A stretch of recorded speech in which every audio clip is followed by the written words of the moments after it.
All right, I got the plywood all cut. I did a dry fit in the RV basement, and then I'll show you a couple pictures of of what it looked like.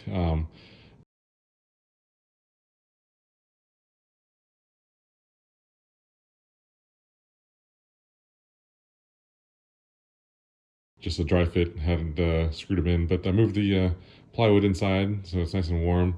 I did a little mock layout of not all the components, but most of the major components.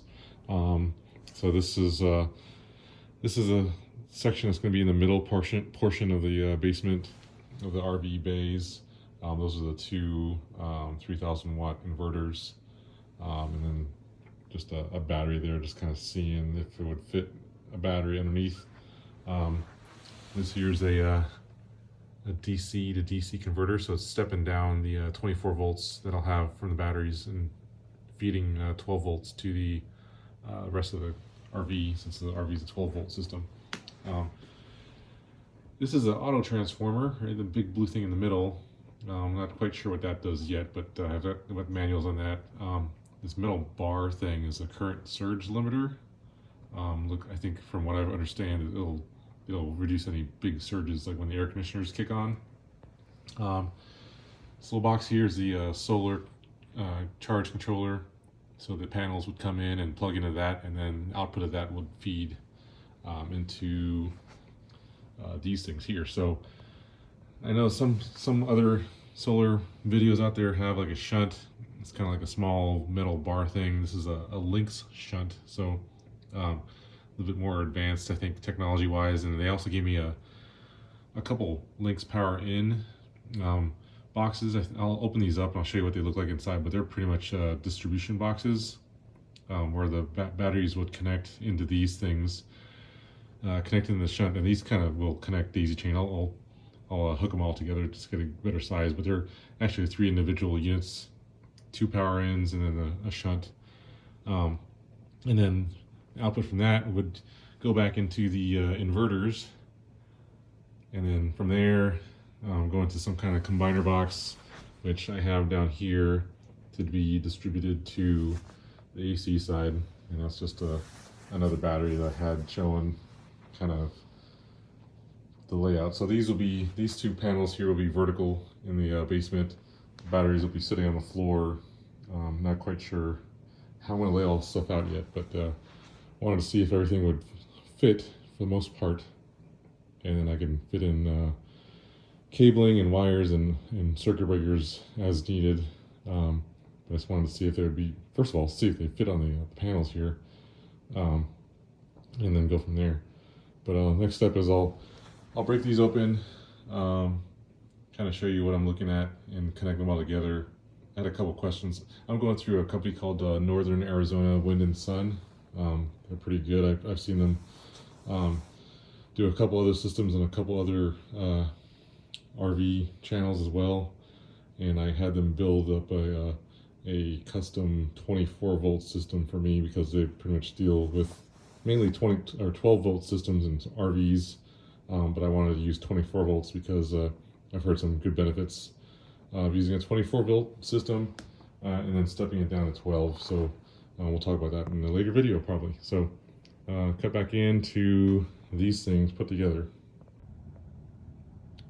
So I've opened up the Lynx Shunt, and I had a nice talk with Doug over at Northern Arizona Wind and Sun, and he was kind of talking me through this whole entire Lynx DC system, which is the Lynx Shunt, the Lynx Power In unit. So, because I've never seen any applications of this before, so he did tell me that inside the Lynx Shunt that I need to have.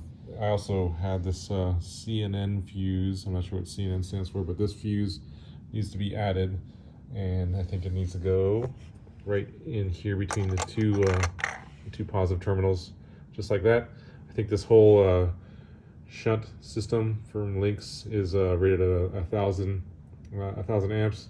This fuse is rated at like 800 amps, so this will blow to protect the entirety of the shunt, and go from there. So I think from what I understood is this whole Lynx shunt system actually replaces like your traditional solar shunt that you'd have on the negative side, and also replaces the need to have the battery monitoring system, because this has built-in battery monitoring in it too. So this would connect to your color control GX, and I'll show you that all later on from what I understand. So talk to you later.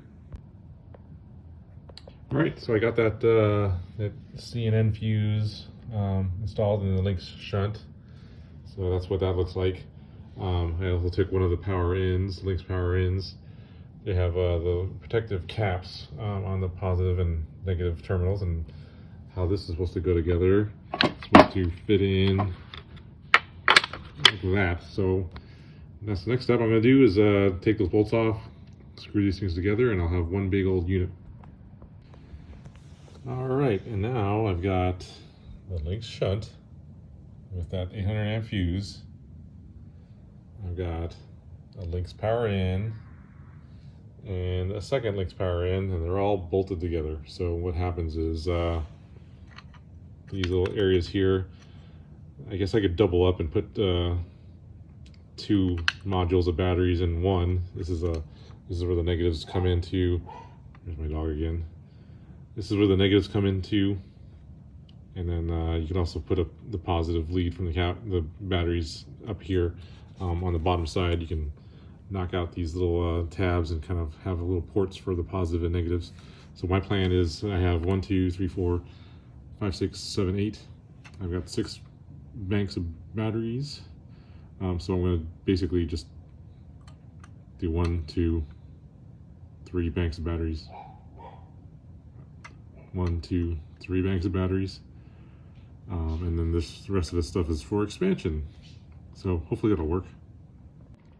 All right, got it all tidied back together. So this is what now basically the entire unit looks like. What I was getting confused about before was basically each one of these ports at the bottom, you can put a positive and a negative lead in. If you look from below here, you can kind of see there's the terminal for the negative, terminal for positive, negative, positive, negative, positive, actually negative, positive, so on and so forth. So there's 8 total positives and negatives. So I could basically have 8 modules of batteries going in. Right now I have 6. So what I'm doing is, like I said, I got those 12 volt batteries. I'm pairing them up to make 24 volts, and I've got 6 batteries, so 3 modules of batteries. So I want to do basically, I'll maybe just do a positive and a negative, and then a positive negative for the next one, and then positive negative for the next one, and then this one will be blank for future expansion. So I could have up to, if I want to keep a 24 volt system, I could do, was it 16? Yeah, 16. But I don't know if 1,000 amps is going to cut it, so I may add another one. So this is the entire unit.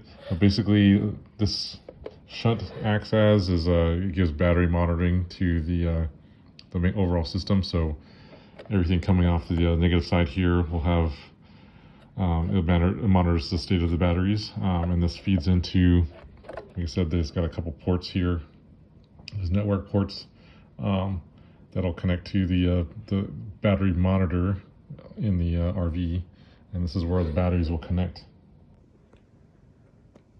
This is basically the setup so far. So from the solar panels, there'll be leads going into this charge controller, which will then, one side will lead into a positive side from this power in.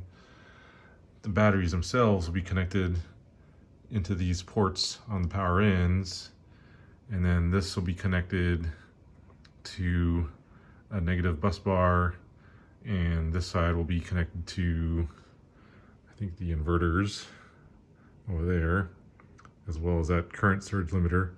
And then from the inverters, there's some input to the auto transformer, I think, and then there's going to be some input into the AC combiner. So I've got a big diagram that shows all this stuff. I can't really show it to you because it says it's proprietary to Northern Arizona Wind and Sun, so I'm going to follow it as much as possible, and you can actually see it in real life as I go along. So hope you enjoyed this. I'm going to try to fiddle around with the layout here. The picture I did get from Doug over at Northern Arizona Wind and Sun showed these kind of flipped, so the terminals are on that side. I wasn't sure how to flip this shunt, so I know you can flip these two really easily and just kind of flip the terminals going that way. So I may have to think about where I want to place the batteries, because this is where the terminals from the batteries have to enter into. So we'll see how that works.